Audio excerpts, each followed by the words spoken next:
What's going on, everybody? Thank you all for joining me today. If you haven't already, please make sure you hit the like button, subscribe to the channel if you're new to the channel, and most importantly, please make sure that you are following me on Telegram at TD Media Group to help circumvent social media censorship and shadow banning. With the introduction out of the way, let's get into today's news. And today, we have to head on over to Texas, but not to speak on the flash flood that took the lives of so many people down there in Texas. Rest in peace to those who lost their lives, and condolences to the families that were left behind. It's just tragedy that happened over there.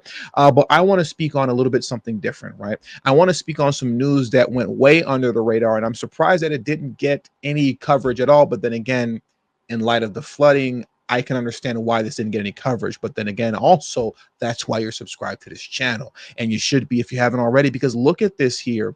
Look at this headline: Zero tolerance for attacks at ICE detention centers after cop shot near Texas center, DHS says. What is this about? Well, we're going to get into the details of it in just a moment. We're going to go through a few video clips, and we're also going to hear from Tom Holman concerning the situation.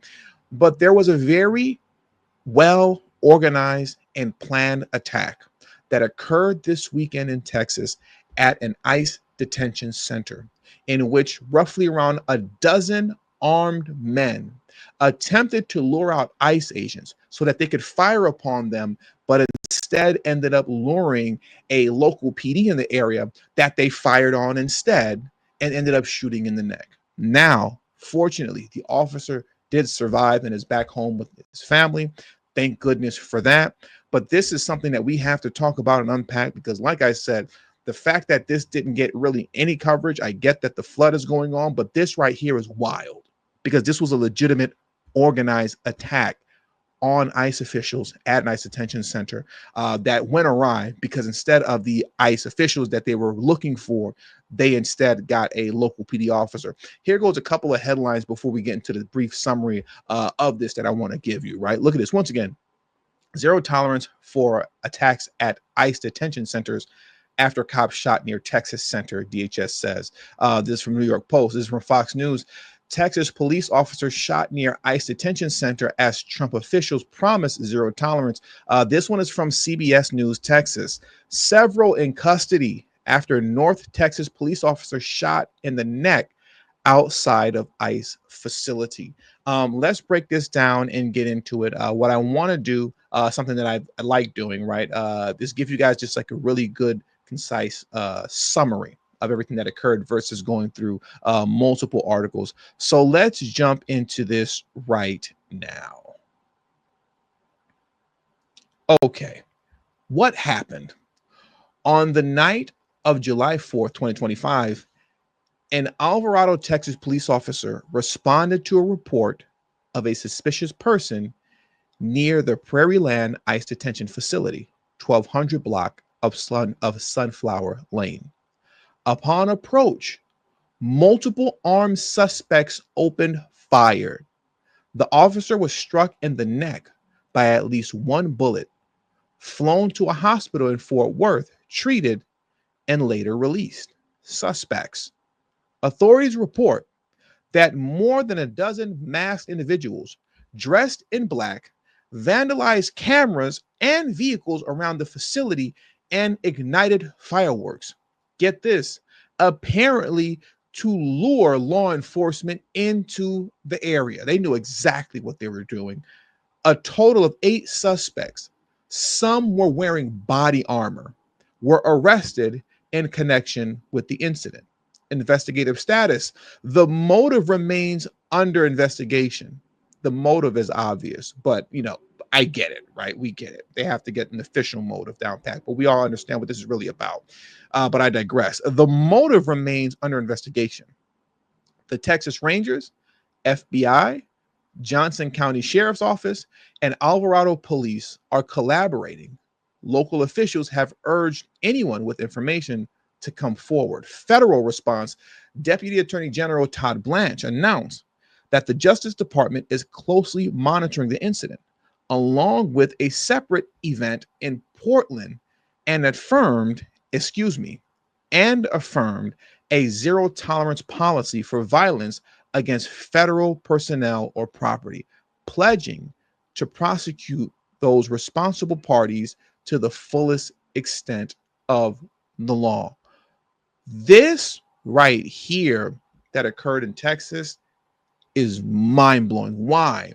Because yes, there's a lot of foolishness that's been going on concerning, anti-ICE rioters. I don't call them protesters.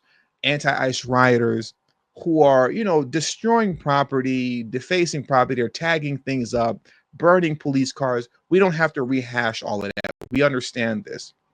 But this is the first event that we're seeing here of a legitimate, coordinated, well thought out, well planned attack, not just by individuals, multiple, who were armed, but were also wearing body armor. So they were prepared for war. They were prepared for a gun battle with federal agents. They showed up intentionally, making noise, vandalizing the property, popping fireworks in and around the property in a deliberate attempt to lure out ICE agents so that they could fire upon them. Things are escalating to a whole nother level now, a level that I don't think any of us actually anticipated would go. I didn't see this. I personally didn't see this. Let me know in the comment section if you saw things escalating this far. Let's get into what Tom Holman had to say about this next, because he did speak on this. So let's jump into that video now. And $31 billion for ICE operations. Dana? All right, Jonathan Hunt, thank you. On that topic, Tom Holman joins us. Border Czar, North Lawn. Tom, good morning to you, and thank you for your time today. Good morning. Let's get to the big, beautiful bill in a moment. Who were these suspects who were fired, who actually fired the shots and were later arrested? Who were they, Tom? Look, they're your typical protesters that go from protesters to criminals. The attack on ICE officers, you've covered it many times, is up nearly 700% now. We were talking 500% a couple weeks ago, so it continues. The rhetoric against the men and women of ICE is skyrocketing, especially by members of Congress. We have senators, we have Congress people that compare ICE to the Nazis, compare ICE to racists, and it just continues. So the public thinks, well, if a member of Congress can attack ICE, why can't we? So the rhetoric has to stop. Or it's a matter of time for someone to, one of the ICE officers goes down or a criminal goes down. But we already see an officer go down. To be clear, like he said, the rhetoric has to stop, but we all know it isn't going to stop, right? And in a moment when, Congresswoman Jia Paul could have stopped it, she instead doubled down on it. And this is the rhetoric that's inciting violence, right? It's dog whistling violence against ICE agents. That's essentially and inevitably going to lead to someone losing their lives. Let's get into this clip next as we round this video out. Let's listen to this foolishness and this dog whistling of violence that's getting ready to come out of her mouth. You posted on social media that, quote, ICE is acting like a terrorist force, and the White House told CNN that your, quote, disgusting comments warrant an immediate apology. They called ICE officers heroic. They're saying they're, quote, simply doing their jobs and enforcing immigration law with the utmost professionalism, and that dangerous smears by, this is their words, deranged leftists like Jia Paul radicalize their supporters to violently attack and obstruct federal law enforcement because of comments like Jia Paul's. Assaults against ICE agents have increased 500% this year, and that number will go even higher if Jia Paul doesn't stop with her smears. What is your reaction to that? What is deranged and cruel and outrageous is that literally we are seeing ICE agents, I assume they're ICE agents, they say they are, they don't have any identification, they're wearing masks, they're in... You see what I'm saying? You see, they keep saying...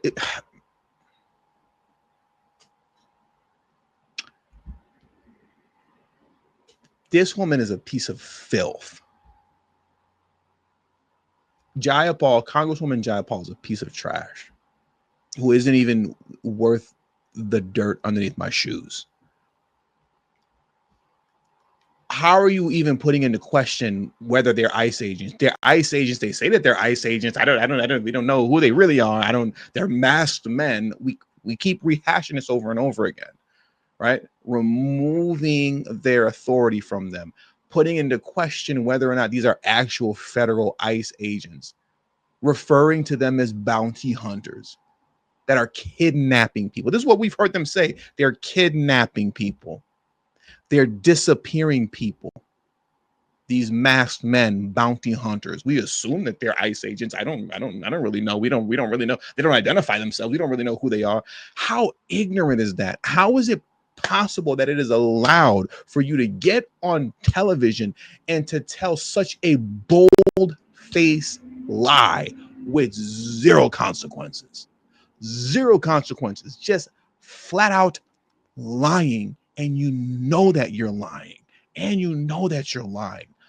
This woman needs to be thrown in jail immediately, as far as I'm concerned, because it's people like this that are creating the situations and creating an environment for violence. They're creating the environment that are making more stories like this become prominent. This isn't going to be the last story like this. This is only going to increase because you have people in Congress like this goofy looking woman here. That's a congresswoman spewing lies knowingly that leads to stories like what we're covering today. Anyways, let's keep this going. Rewind it back just a little bit and play the video. But this woman shouldn't even be at. There should be consequences for lying like this. There should be consequences for being that atrociously dishonest. It's just ridiculous. I assume they're ICE agents. They say they are. They don't have any identification. They're wearing masks. They're in plain clothes. They are coming and kidnapping and disappearing people on the streets of the United States. I never in a million years thought that that is something that I would see here in America. And so I think it is the administration that has to apologize to U.S. citizens that have been rounded up, to legal permanent residents, to people with legal statuses across the country who are getting swept up, people who have been here for 20 years and nobody with legal statuses have been swept up. They're kidnapping and disappearing people. They keep using the same. I want to be disrespectful so bad. I'm trying so hard not to be disrespectful to this. What did Donald Trump say? Bad IQ woman. She has a bad IQ. That's what he said about AOC. She has a very bad IQ. You know, to say the very least. I'm trying so hard not to be disrespectful to this very bad IQ'd woman. So I'm just gonna let the video play because I don't want to let my emotions get the best of me. But I just don't understand how these people are just allowed to exist in this fashion as it pertains to being on the news. How is it that CNN can't be held accountable for this kind of nonsense? How do you have members of Congress that could just say this stuff and not be censured? I think that's the word, is censored or censured after the fact, you know, and just completely silenced. Anyways, let's carry on. It's almost over. committed absolutely no crimes, getting swept up. Let me rewind it back just a little bit since I keep interrupting.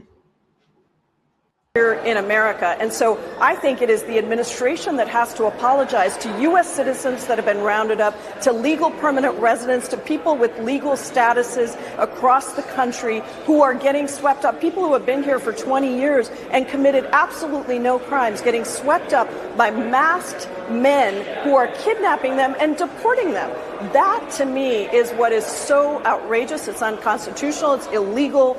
And it is absolutely terrorizing people, including small businesses, farmers. The roundtable I had in Spokane was with people from the Growers League, farmers who are terrified, restaurant owners who can't have, who are seeing their sales go down because nobody wants to come out and eat.